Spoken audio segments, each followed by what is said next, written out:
culture is always there, but it tends to become like a noun. But it's really not. It's a verb that's always happening. And too many people think of it as a noun and they turn it into a ping pong table. Why do you think that is? I think it's a misunderstanding of what it is. I think a lot of folks mix up the difference between culture and benefits. So there's reasons to work at a company, like you get paid, or you have a good time off policy, or they have good health care, or there's a bunch of smart people that work there, or they're innovating and it's an interesting project, or whatever it is. There's lots of, those are all benefits. Free lunch on Thursdays and a ping pong table in the break room, these are all benefits. That's not culture, though. Culture is how you make decisions. It's what people like us do in situations like this. Ping pong tables have nothing to do with that. That might be why you came to work in an organization. But when companies think, hey, we need to improve our culture, typically they have a problem. People aren't, I don't know, rowing in the same direction in some sense. And we've got a problem here. We need to create a better culture. Let's make it a more modern workplace. Let's go to an open floor plan. Let's create, put better coffee in the break room.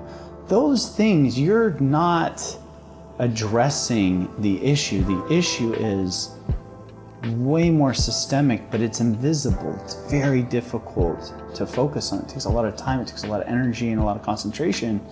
It's much easier to put beanbags around and kind of like do something of that nature and think that you're improving quality, but really what you're doing is you're just kind of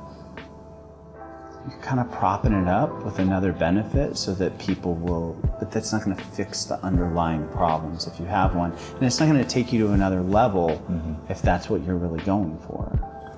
You hit the nail on the head there, particularly with that last piece. Why do organizations misunderstand the ping pong table or the break room snacks as culture? Is because genuine cultural initiatives take effort and concentration and time and discipline. It's very easy to put a ping pong table in your office. It's very difficult to live out a set of core values, to build processes that really drive that culture. But to Brandon's point, it is absolutely worth that effort. And I think it's going to become increasingly common for organizations in the 21st century as we're competing for talent. And I think you're seeing more and more a shift in the demand and supply of really talented knowledge workers, and organizations that can separate in the 21st century are going to have this kind of focus. I've always viewed it as a service organization, and we have technology and we use tools, but essentially our differentiator is our people. We're a service organization, and so my ability to win as a service organization is, can I attract, retain, and develop the best people? And if I do that, I win. It's a necessity. I think it's one of the most core parts of our organization.